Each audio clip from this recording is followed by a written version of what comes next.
DMTV Info, votre chaîne d'information en temps réel. La politique, la santé, le sport, les faits de société, la musique, les rumeurs et bien plus encore. Vous découvrirez cela dans notre chaîne DMTV Info.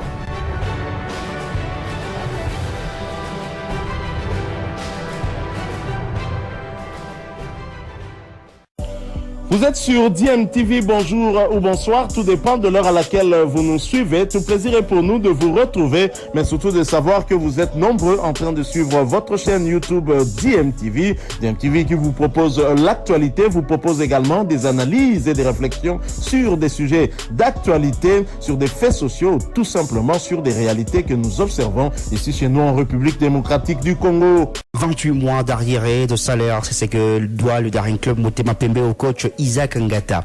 Le technicien congolais souhaite une séparation à l'amiable avec son ancien employeur qui est, selon lui, le club et non les individus qui peuvent le représenter. Isaac Ngata, qui avait quitté son poste d'entraîneur principal du Daring Club Motema Pembe peu avant la 56e édition de la Coupe du Congo pour celui des responsables techniques du staff, a été reçu par le nouveau président du Daring Club Motema Pembe, Paul Kasembele. Ce dernier a promis de tout régler à l'amiable. Ce qui reste, le souhait d'Isaac Ngata, que je vous propose d'écouter. Moi, j'ai signé pas avec Tsimanga, pas avec Kasembele, mais avec des CMP qui étaient représentés donc par ces entités-là, par ces personnes-là. J'ai signé avec Vidi Tsimanga qui m'a fait venir, mais c'est pas Vidi Tsimanga l'entité du club. Les gens parlent d'individus, je parle jamais d'individus. Moi, je parle avec le DCMP et aujourd'hui, bien sûr que j'ai présenté un petit ticket au DCMP qui recense un petit peu mes arriérés qui sont énormes, pour pas cacher, qui sont énormes, et je me suis présenté au lieu d'aller à la FIFA, parce que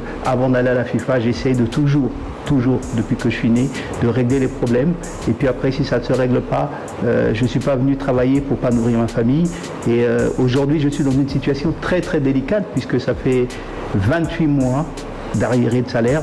C'est-à-dire que nous, on a fait une première lettre lorsque j'ai été définitivement retiré du terrain en 2021, en avril 2021, j'ai été retiré du terrain, mais j'étais responsable technique du staff. Mais au mois de mai, là, à la fin du mois de mai, le comité qui est arrivé pour les affaires courantes a souhaité garder que les 3 entraîneurs qui étaient Fiche, Mayala et le Cossé. Donc les autres n'ont plus à travailler dessus. Donc on leur a présenté un premier état de la situation, on leur a dit. Et comme le gouvernement des CMP n'avait pas encore été mis en place, on a reproduit cette requête-là. Et M. Paul Kasembele, le président actuel, nous a reçus, mon avocat et moi, à qui on a expliqué. Il a bien pris conscience que c'est dommage qu'on en soit arrivé là. Maintenant, il s'est engagé à nous voir pour trouver une solution à l'amiable. Et c'est la plus belle chose qui puisse être, parce que je n'aime pas me séparer des gens avec des problématiques idiotes et bêtes. Voilà, c'était là le coach Isaac Ngata, ancien entraîneur principal de la formation du Daring Club Motema Pembe. Selon la direction de communication du Daring Club Motema Pembe, le président actuel, Paul Kasembele, aurait trouvé un accord avec les anciens entraîneurs du Daring Club Motema Pembe, les anciens italiens qui étaient amenés par Andrea Agostinelli pour également un arrangement à l'amiable pour que le Daring Club Motema Pembe puisse bénéficier de levée des sanctions de la part de la Fédération internationale de football association. Selon la direction de communication du Daring Club Motema Pembe, Paul Kasembele devrait se rendre en Europe dans le tout prochain jour pour régler ce problème. On parle autre chose à présent. La formation de la SOMA Bouilou va bientôt réapparaître sur la scène footballistique de la RDC. C'est la décision qui a été prise par les anciens joueurs et dirigeants de ce club au cours de la journée sportive spéciale d'hommage à son fondateur, l'ancien sénateur Oumba Dilutete, une journée organisée le dimanche 31 juillet dernier à Kinshasa par l'honorable Eva Mwakassa. Avant la soirée d'hommage, cette journée a été marquée par un match amical remporté par les anciens joueurs de Mabouilou sur le score de 2-1 face aux anciens joueurs de la SV Club. On écoute l'honorable Eva Mwakassa. Le moins que je puisse dire, c'est que cette journée sportive spéciale s'est déroulée dans de très bonnes conditions et nous sommes entièrement satisfaits. Dans l'après-midi, les anciens joueurs de l'ASV Club, de l'AS Mabouilou ont rendu cet hommage en jouant ensemble sur le terrain d'Oudjana. Ils ont gardé une minute de silence avant le coup d'envoi. Et le match s'est soldé dans la gaieté, mais ce sont les anciens de l'AS Maboulou qui l'ont gagné par 2-1. Et à partir de 18h, au Zoo Tennis Club, il y a eu cette soirée d'hommage. Les témoignages de joueurs de l'AS Maboulou Club, tels que le Fombo, des anciens dirigeants, et même des anciens journalistes, ont démontré que pendant plus de 40 ans, dans ce pays, l'honorable sénateur Oumbadou Tété a été le plus grand mécène du football congolais.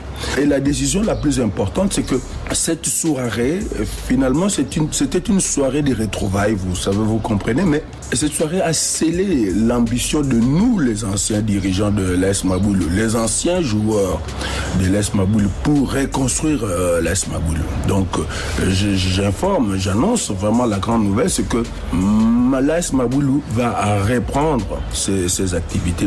C'est pour nous le meilleur moyen d'être fier de celui qui a fondé cette équipe, parce que nous avons estimé que nous ne pouvons pas rendre un vibrant hommage à ce grand homme, à notre fondateur, au fondateur de l'AS Maboulou, alors que l'équipe n'existe plus. Donc nous avons pris cette décision, cette détermination de relancer les activités de l'AS Maboulou.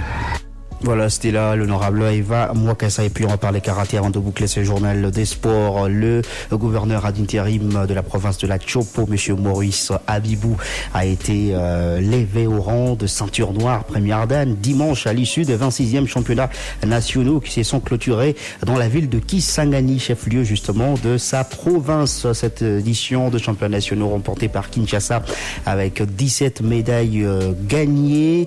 Ancien pratiquant du karaté, Maurice Abibou Sakapela n'a pas manqué de remercier la Fédération de karaté-do du Congo qui a offert un tatami neuf à la Ligue provinciale de la Chopo afin de permettre aux athlètes de cette province de s'entraîner dans des bonnes conditions. On l'écoute. C'est un motif de satisfaction pour moi, d'autant plus que je ne m'y attendais pas. C'est une surprise agréable pour la province et c'est pourquoi j'ai, tout en remerciant la fédération d'avoir choisi la ville de Kisangani pour abriter ses assises. Je félicite particulièrement tous les athlètes et les staffs techniques de la Ligue provinciale de karaté-do de la Chopo. Ça, c'est à mettre dans mon actif d'abord. Ça va permettre aux athlètes de bien s'entraîner et s'adapter à l'évolution du karaté-do actuellement. Le message, c'est qu'ils doivent utiliser d'abord en bon escient. Ça coûte cher. Si c'était la province elle-même, elle devrait avoir des problèmes pour l'acquisition. Qu'ils utilisent à bon escient, mais que pour un objectif bien précis et que ça puisse améliorer leurs prestations dans les jours à venir.